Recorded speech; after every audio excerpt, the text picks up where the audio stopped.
오늘 로마서 15장 20절에서 24절 말씀으로 바울의 관심이라는 제목입니다. 이번 주간 있었던 일로 인해서 너무 답답해서 원로 목사님, 연세 많은 목사님, 존경하는 목사님께 전화를 드렸더니 이 목사님이 하시는 말씀이, 김 목사, 초심을 잃지 마라. 초심이 뭔가 알죠? 처음 먹었던 그 마음, 그거 잃지 마라. 우리가 복음 때문에 이런 일을 안 당했냐? 그러면서 현장 살리고 정말 하나님의 계획이 무엇인지 다시 발견하고 절대로 낙심하거나 절망하지 말라. 그런 말씀하셨어요. 그래, 감사합니다. 그랬습니다. 여러분이 정말 절망하면 길이 보입니다. 아까 우리 찬송가 413장 같이 불렀죠. 제가 그 배경을 말씀드렸죠. 죽고 싶을 겁니다. 그분도. 근데 그분이 거기서 하나님의 큰 위로와 평안을 얻고 그런 찬송을 지었다는 것. 또 앞으로 그런 사람들을, 어려운 사람들, 복음이 필요한 곳에 그는 남은 생애가 들어졌다는 그런 배경을 알고 나니 참 은혜가 되었습니다. 우리는 실패와 절망을 두려워합니다. 아이고, 큰일 났구나. 하고 이렇게 하면 안 되는데 어쩌지? 라고 합니다. 그런 일을 겪고 난 다음에 관심이 달라집니다. 사도 바울이 그런 사람입니다. 그는 다메섹에서 그런 일을 겪었습니다. 그 뒤에 관심이 완전히 달라졌습니다. 오늘 본문을 통한 이 바울의 관심을 이해하십니까? 우리는 흔히 이런 말을 자주 씁니다. 내 코가 석자인데, 그죠? 가화만사성, 니나 잘해라. 우리 그런 말을 얼마나 자주 합니까? 만일 바울이 지금 제가 이런 말 들었다면 어떻겠습니까? 그는 거기에 영향을 받지 않았습니다. 오늘 본문을 통해서 한번 볼까요? 뭐라고 말씀하고 있습니까? 복음이 없는 곳에 가서 복음을 전할 그런 마음이 간절했습니다. 그래서 복음이 없는 곳에서 복음을 전할 마음이 간절했단 말은 교인들 안 건드렸단 말이에요. 교인들. 예수 믿는 사람들 안 건드렸단 말이에요. 남의 터 위에 누구 집을 지으면 어떻게 되겠습니까? 그런데 복음 없는 그곳에 복음을 전할 그 바울의 우리 중심을 어떻게 이야기했습니까? 제가 지난주에도 말씀드렸습니다. 내가 정말 사랑하는 나의 친구들, 나의 가족들을 향한 복음의 그 애타는 마음을 바울이 가지고 있는데 안 듣는단 말이에요. 깨닫지를 못한단 말이에요. 그럼 거기에서 완전히 주저앉아버리고 낙심해야 되는데 바울은 어디로 했습니까? 저 이방을 향해서 복음을 듣지 못한 그 현장을 향하는 그 마음을 가지고 자기 자신의 그 혈육, 동족, 친척, 지인들을 향한 그 애타는 마음을 거기에서요 승화시켰어요. 오늘 이런 축복 누리기 원합니다. 우리가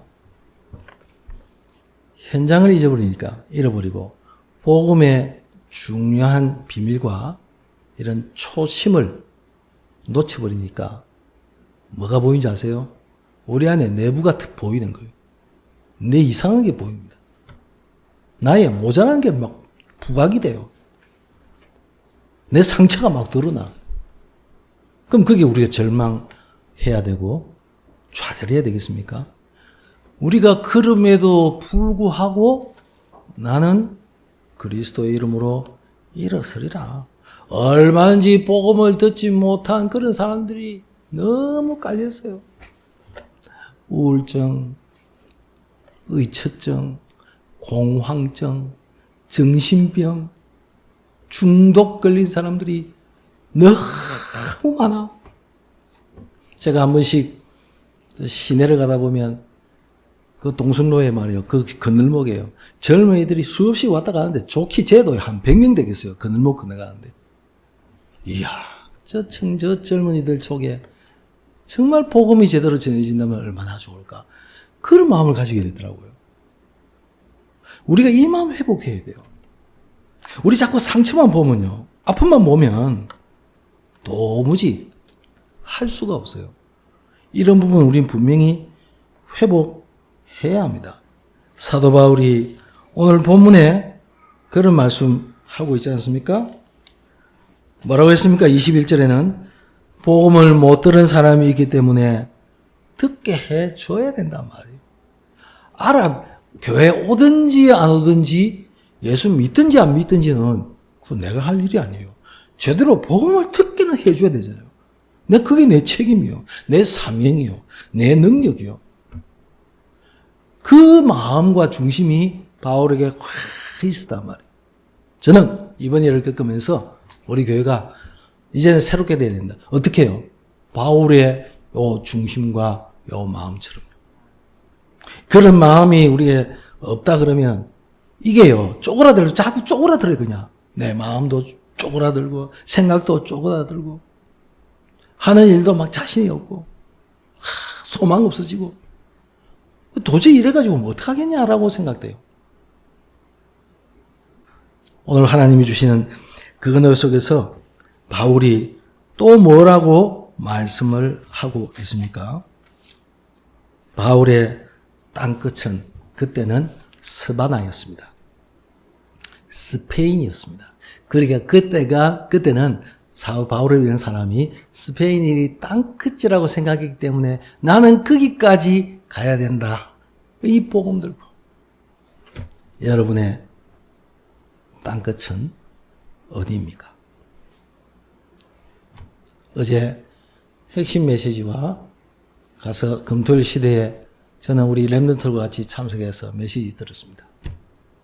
우리 랩런트들의 메시지 중에 땅끝은 어디라 그랬죠? 미래라 그랬어요. 미래. 우리 일반 성도들의 땅끝은 어디입니까? 치유예요. 영적으로, 육신적으로, 정신적으로, 마음으로 병든 사람이 널려 있어요. 근데 거기에 우리가 관심이 없고요. 자꾸 내한테 자꾸 문제만 속에만 자꾸만 들어가다 보면 이게요. 우리 말도 그렇잖아요. 이 말도 이래다 보면 계속 번져나가. 그래서 그런 거 이제는 우리가 좀 차단하고 정말 하나님이 우리를 위해서 하시고자 하는 그 일이 뭔지를 우리가 봐야 합니다. 여기 계신 우리 권사님들, 우리 집사님들의 땅끝은 어디입니까? 어제 메시지 뭐라 그랬죠? 전도자와 목회자와 선교사를 돕는 것이 땅끝이라고 그랬어요. 그렇다. 저도 목회자지만 제가 기도하는 우리 선교사님들 몇 분 계시잖아요. 우리가 많이 그렇게 하지 못해도 크기가 땅끝이다. 바울은 땅끝을 스바나라고 그렇게 믿고 거기까지 갔습니다. 오늘 저와 여러분을 통해서 하나님의 중요한 일들이 일어날 줄로 믿습니다. 두 번째입니다. 바울의 관심과 우리의 관심이 정말 조금이라도 이해됐다면 이제는 그리스도 제대로 알아야 합니다. 예수 처음 믿는 새신자나 혹은 신앙생활이 잘 안 되는 분들은 기억하십시오. 제자들을 불러서 예수님이 몇 가지 기본 훈련을 시킨 후에 중요한 질문을 하셨습니다. 사람들은 나를 누구라 하며 너희는 나를 누구라 하느냐라고 물었습니다. 어떤 사람은 엘리야라고 합니다. 예레미야라고 합니다. 세례 요한이라고 합니다. 선지자 중에 한 사람이라고 합니다. 라고 말했습니다. 전부 훌륭한 사람이요 하나님께 쓰임받았던 그런 사람입니다. 그 시대에, 그 상황에 맞는 하나님이 세운 사람들입니다. 근데 그러면 사람들이 그래 말하면 제자들 너희는 나를 누구라고 하느냐라고 물었습니다. 그때 베드로가 예수님께 고백했던 말이 너무나 잘 아는 마태복음 16장 16절입니다. 저에게 그리스도는 어떤 분입니까? 라고 저도 질문해 봤습니다. 여러분에게 그리스도는 누구십니까?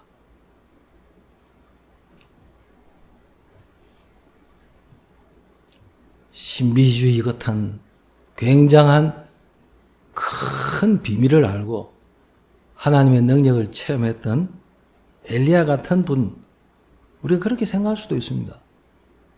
하나님의 말씀이 신비 아닙니까?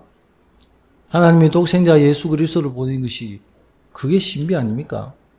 그 무시하는 거 아닙니다. 그러나 지금은요, 신비보다 더 확실한 게 있어요. 그 무엇입니까? 하나님이 우리에게 주신 말씀입니다. 하나님이 주시는 그 말씀 속에서 신비한 능력을 체험하고 나만의 깊은 어떤 그 체험을 하는 것 우리 필요해요. 그러나 그것 아니라는 것을 성경에 말씀하고 있어요. 또 뭐라고 말씀합니까? 예레미야는 박애주입니다. 여러 사람을 유익하고 헌신하고 봉사하고 다른 사람을 위해서 정말 자기의 몸을 다 내줄 만큼 그런 일을 한 사람이 예레미야입니다. 그러나 그것만 아니라는 겁니다. 필요하지만 그 부분은 절대적인 것이 아니라는 겁니다. 또 뭡니까? 세례 요한을 말합니다. 사회주의를 말합니다.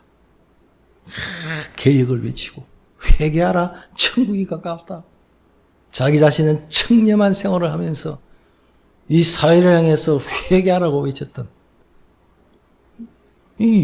그것도 역시 우리에게 필요한 부분입니다. 그러나 그게 다가 아니라는 겁니다. 선지자 중에 한 사람은 뭡니까? 종교를 이야기합니다.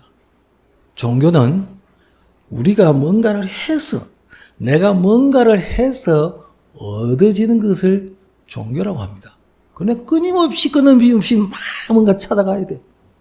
끝없는 데를 뭔가 찾아가야 돼. 그게 종교예요. 철학도 그렇습니다. 깊이 뭔가 들어가면 뭔가 있을 것 같아서 확 사색 속에, 명상 속에, 철학 속에 확 들어가니까요. 그게 완전히 딱 잡혀버려요. 그러니까 그 철학을 깊이 한 사람들, 그 책이나 그 이야기를 들어보면요. 나중에는 자살해버려요. 정신병 걸려버려요. 왜요? 거기서 답을 못 찾으니까. 우리 철학 알아야 합니다. 문학 알아야 합니다. 예술 참 맛있습니다. 깊은 그 감동이 있어요. 그러나 그것으로 가지고는 내 진짜 근본 문제를 해결할 수 없다는 것을 예수님이 제자들에게 말씀하신 것처럼 오늘 저와 여러분이 확실히 붙잡아야 될 말씀입니다. 베드로가 예수님에 대한 그 고백이 무엇입니까? 창세기 3장의 문제를 해결하신 그리스도가 바로 당신입니다. 그러면서 예수님은 내가 네 반석 위에 교회를 세우겠다 했습니다. 네 고백 위에 내가 내 교회를 세우겠다고 말씀하시면서 음부의 권세 마귀 권세, 사단의 권세가 너를 이기지 못할 것이다. 그러면서 천국 열쇠를 주셨다 했습니다. 이거 가지고 있는 사람이 저와 여러분인 줄로 믿습니다. 그거 우리 반드시 회복해야 돼요. 내가 그리스도를 제대로 알고 누리고 있는지. 그렇다면 우린 이 부분에서 예수님이 무엇 때문에 이런 질문을 하시는지 우리는 분명히 확인해야 할 것입니다. 세 번째입니다. 성경에 나와 있는 전도가 무엇인지를 알고 우리는 신앙생활 해야 합니다. 그 중에 첫 번째가 내가 힘 얻는 것입니다. 나를 살리는 것입니다. 나를 어떻게 살립니까? 여러분이 하나님이 주시는 이 힘 가지고 사업하고 직장 생활하고 공부하시기를 바랍니다. 그러니까 여러분의 아침 시간을 또 저녁 시간에 하나님이 나에게 능력으로 역사하시며 하늘 보좌에서 내게 역사하시고 내게 지금 축복하는 시간, 하늘의 빛이 바울에게 임한 것처럼 하나님의 말씀의 능력이 선지자들과 주의 종들에게 임한 것처럼 하나님의 영광의 빛이 내 영혼에, 내 마음에, 내 무엇이 가운데 임하게 하옵소서. 하나님이 너에게 주신 그 힘을 얻는 그걸 통해서 내 영혼이 소생되어지는 힘을 얻는 그런 시간이니 내게는 너무 소중한 시간이에요. 그런 힘이 우리에게 분명히 있어야 되는 것입니다. 그래서 그렇게 된다면 내가 어떤 것을 깨달아지냐 하면은 제가요, 나는 그리스도가 필요한 사람이구나. 그것이 점검되어지다니까요. 저번에 이번 일을 통해서요, 제가 너무 모자라구나. 내가 믿음이 있다고 생각하고 강단에서 설교를 하고 이래도요, 약해지니까요, 자꾸 사람 말 듣고 싶더라고요. 사람 찾아가서 막 위로 말 듣고 싶고, 니 괜찮다, 힘내라, 이런 말을 듣고 싶더라니까요. 제가 믿음이 억수로 좋은 줄 알았어. 아니라.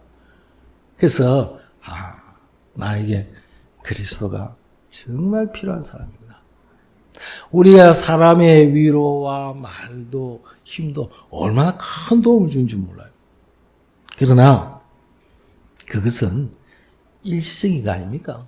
또 있다가도 없어지는데 늘 하면 그 사람에게 전화해가지고 늘 쫓아다니면서 늘 그래야 되겠습니까? 그러면 저 싫어할 것 같아요. 여러분 안 그러겠습니까? 여러분이 뭐 있으면 저한테 와가지고 네 하면 저는요 얼마나 그거 하겠습니까? 마음에. 근데 예수 그리스도를 통해서 주신 하나님의 축복을 제대로 알고 누린다면 그런 부분은 분명히 넘어설 수 있는 줄로 믿습니다. 그 시작이 어디겠습니까? 여러분 전도하려 하지 마시고요. 시작이 나로부터 시작된 것입니다. 그게 뭡니까? 예루살렘과 그랬죠. 나와 우리 가정에서부터 시작이다. 이 축복 누리기 바랍니다. 여러분과 저는 하나님의 은혜와 예수 그리스도 안에 있는 축복의 비밀을 날마다 누리는 것을 최우선으로 삼으시기를 바랍니다. 그래서 예루살렘과 유다와 사마리아와 땅 끝까지라고 말이죠. 이 확산이 어디입니까? 이제 교회에서 말씀을 들을 때 이 하나님의 말씀이 내가 가는 곳에 나의 만남을 사람을 통해서도 왜 이렇게 전달되어진 때 이게 힘을 얻는단 말이에요. 내가 힘을 얻고 이 비밀을 가지고 다른 사람이 힘을 얻는단 말이에요. 다른 사람이 나를 자꾸 만나고 싶어진단 말이에요. 자꾸 이야기를 듣고 싶어진단 말이에요. 이래서 확산되는 거예요. 근데 어렵지 않잖아요. 뿌리는요, 어디에서요? 이제는 전혀 보험이 없는 종교적인 그런 것만 가득 차 있는 곳에, 즉 사마리아라는 곳에 제대로 복음이 전해지고 그리스도가 전해지는 그걸 통해서 뿌리가 내려진 거예요. 그래서 아무도 안 가는 곳에 예수님이 삥 둘러 사람들은 사마리아라는 곳을 예루살렘에서 저 윗지방으로 가려면 사마리아를 통과해서 가면 빨리 가는데 이 사마리아라는 곳을 안 가. 왜? 즉 완전히 원수요. 같은 동족인데도 안 가요. 우리와 다르다고. 뭐가 다릅니까? 주는 이방인하고 피가 섞인 저 사람인데 우리가 뭐 때문에 상종해야 되느냐 하면서 삥 둘러갔어요. 근데 예수님은 바로 사마리아로 들어갔습니다. 거기서 누구를 만났습니까? 잘 아시죠? 우물가의 여인을 만났습니다. 과거에 남편 5이나 있는 그 여인을 만났습니다. 이 여인을 통해서 일어났던 역사를 여러분 성경 읽어보면 아시잖아요. 과거를 이야기하면서 인생에 답을 주고 삶의 의미를 주고 그리스도가 자신인 것을 말할 때 이 사람이 저 마을로 돌아가서 뭘 말합니까? 동네 사람들한테 내 인생의 문제를 해결하신 분을 내가 만났다. 나 보지 마라. 나는 과거가 있는 사람인지 네가 다 알지 않냐? 나는 문제가 너무 많은 사람이다. 나 보지 말고 와 보라 그랬어요. 그때 예수님께 나아갔어요. 그게 아무것도 아닌 것 같습니까? 그게 굉장한 하나님의 역사로. 열매는 어디에서 맺습니까? 보이지 않는 땅 끝에서부터. 그래서 울며 씨를 뿌리는 자는 기쁨으로 단을 거두리로다 라고 그랬죠. 거기서 찾는 거예요. 이건 하나도 어려운 게 아니에요. 오늘 하나님이 주신 은혜를 알고 이 부분 속에서 여러분의 신앙생활에 힘을 얻고 하나님의 축복 누리시기를 주 예수 그리스도 이름으로 축복합니다. 세 번째입니다. 복음을 위해서 살다 죽은 로마서 16장의 인물들 봅시다. 그 사람들의 축복받은 것이 무엇이었습니까? 그러면 우리는 어찌해야 되겠습니까? 여러분의 평생 기도 제목을 정리해 보세요. 대표적인 예로 바로 아브라함입니다. 이름을 바꿨습니다. 하나님이 이름을 바꿔주었어요. 그렇죠? 아브람에서 아브라함으로 바뀌었어요. 그 말이 무슨 말입니까? 열국을 살리는 아비로서 하나님이 중요한 약속의 말씀을 그 언약 속에서 이루셨던 것을 봅니다. 창세기 12장에서 쭉 그렇게 나오잖아요. 바로 여러분이 그런 주역입니다. 여러분 평생 기도 제목 탁 잡으세요. 하나님이 나에게 주신 사명. 왕 같은 제사장으로서 거룩한 나라로서 하나님의 백성으로서 나는 이 평생 나에게 주신 이 사명 나는 감당할 수 있도록 하나님이 내게 역사하여 주시옵소서. 그런 기도 제목 잡으세요. 그래도 기도 제목 잡으려니까 어떤 거 잡습니까? 그래서 메시지를 듣는 겁니다. 그래서 말씀은 정리하는 겁니다. 노트 정리 딱 돼 있으면 한눈에 탁 보면요. 일목요연하게 쫙 나시면 얼마나 보기 쉬워요. 그런데요, 막 뒤죽박죽 돼 있으면 그거 정리하는데도 한참 걸립니다. 딱 정리돼요. 공부 잘하는 아이들 보면요. 딱 정리 딱 돼 있더라고요. 우리 신앙생활도 여러분의 평생 기도 제목도 정리되어 있어야 합니다. 저는 기도 제목이 뭐게요? 전에 한번 말씀 안 들었습니까? 저는 기도 제목 어릴 때부터 기도 제목이 있어요. 저희 그 전에 우리 돌아가신 우리 고모님이 저를 볼 때마다 저한테 말했단 말이 있어요. 김 목사 큰 목회라 1000명 10,000명 목회라 그랬어요. 그래서 속으로요. 고모님이니까 뭐 그런 말하지 마세요. 말하지 못하니까 그래. 감 속으로 이랬어요. 저는 기도 제목 있습니다. 나는 정신병동 짓는 거다. 제가요. 돈도 없고 땅도 없고 능력도 없고 아무 사람도 없어요. 정신병동 짓는 거다. 왜? 내가 정신문제 겪었으니까. 정신병으로 사람들이 많이 힘들어하니까. 그 기도 제목 중에 저는 하나입니다. 은퇴하고 나서 뭐 할 겁니까? 목사님 누가 물어요. 은퇴하고 하고 나서 제가 뭐 하기는요. 저는 요양병원, 요양원 주간보호센터 원하는 곳에 노인들 그 사역하러 갈 겁니다. 또 하나는 군부대입니다. 젊은 청년들이 거기 갔어요. 그냥 대대급이나 이런 데서는, 큰 데서는 군종이 있어가지고 군목이 있어가지고 예배 드려요. 그런데 저 중대나 저런 데 가면 없어요. 그런 데 가서 나는 보험을 할 것이다. 내 생에 나는 그래서 그런 곳에서 나는 보험을 하다가 주님 부르시면 갈 거다. 뭐 먹고 살 거냐? 그건 하나님이 알아서 하실 거고. 저는 그렇게 기도 제목 갖고 있어요. 물론 우리 교회가 중심이 되고 배경이 되고 중직자들이 일어나고 제자들이 일어나고 그런 부분도 제가 늘 그런 것도 기도하고 있습니다. 그건 제 개인적으로 그렇다고 말해요. 그러면 우리 교회를 향한 하나님의 분명한 그런 계획은 없겠습니까? 여러분 자신도 마찬가지가 아닙니까? 그래서요, 이런 부분들을 제대로 누리면서 내 교회에 주신 그런 사명, 우리는 발견해야 합니다. 지금까지 우리는 교회에서 우리 영성훈련 하면서 그 기도 제목 가운데서 그런 가운데서 우리가 살았습니다. 우리가 문화사역 하는 그런 부분에서 교회가 쓰임받게 되었습니다. 참 감사합니다. 다른 교회가 못하는 부분들을 할 수 있는 적지만 여러분들의 헌신과 기도와 그 관심으로 인해서 지금까지 여기까지 오게 된 것 너무 감사드립니다. 내가 왜 우리 교회에 출입하는가? 내가 왜 이 지역에 살고 있는가? 그걸 질문해야 합니다.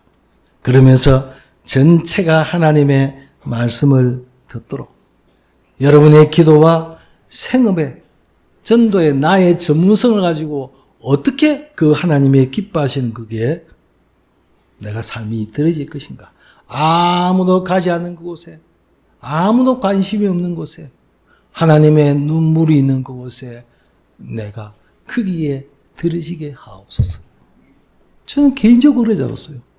아무도 관심 없고 버려지고 아무도 안 가는 곳이 정신병동에 안 가요. 그 철장 속에 갇혀있는 그 정신병자들을 보니까요. 약 먹여놓고요.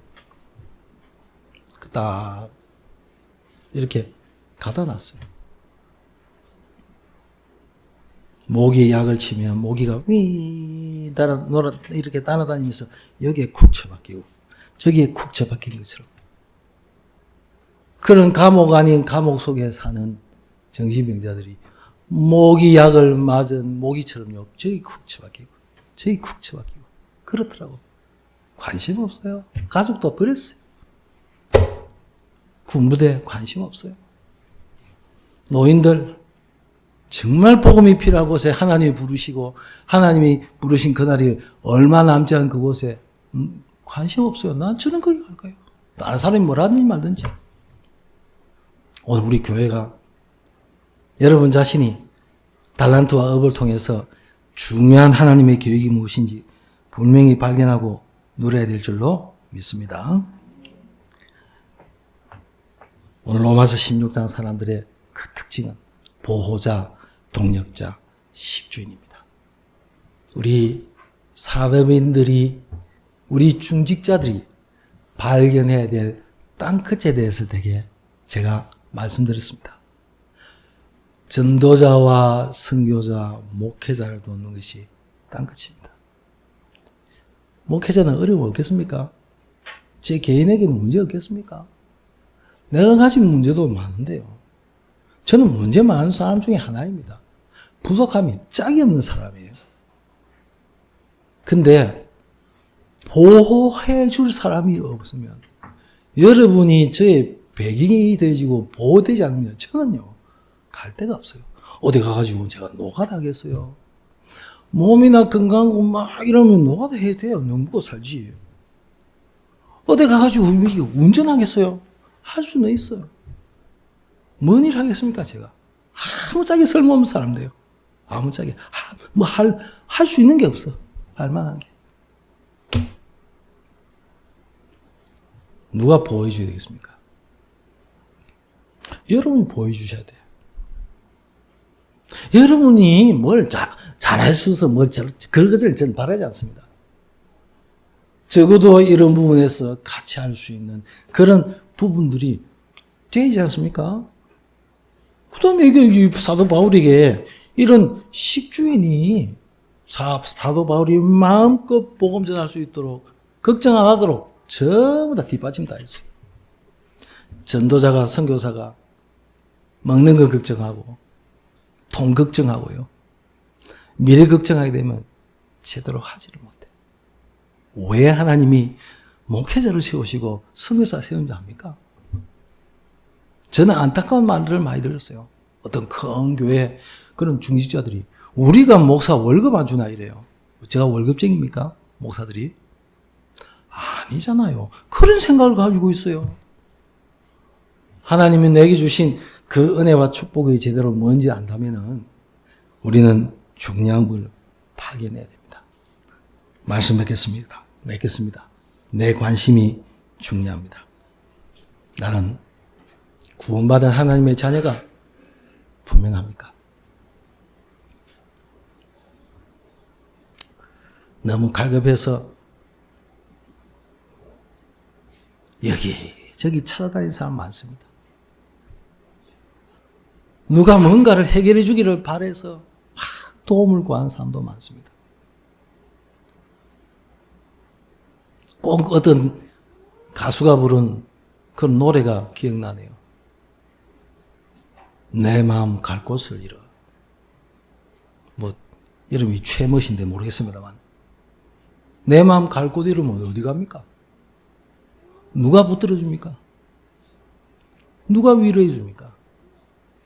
누가 나를 이해해 줍니까? 그래서 다윗이 이렇게 고백하죠. 내 영혼아, 네가 어찌하여 네 속에서 낙심하며 불안해하는고. 너는 하나님을 바라라. 나는 내 얼굴을 도우시는 하나님을 향하여 오히려 찬송하리로다, 감사리로다 라고 다윗이 그렇게 고백했어요. 자기 자신을 그렇게 가지고 굳게 세웠단 말이에요. 자기 자신을 하나님 주신 은혜 속에 있도록 반석 위에 세우도록 그렇게 자기 자신을 그렇게 만들었단 말이에요. 오늘 이런 은혜가 있기 바랍니다. 그렇다면 하나님이 나에게 원하시는 것이 무엇인지 질문해야 합니다. 하나님의 관심이 내 관심 되도록 그런 축복 누리는 우리 세계교회 온 성도들과 우리 렘넌트 되기를 주 예수 그리스도 이름으로 축복합니다.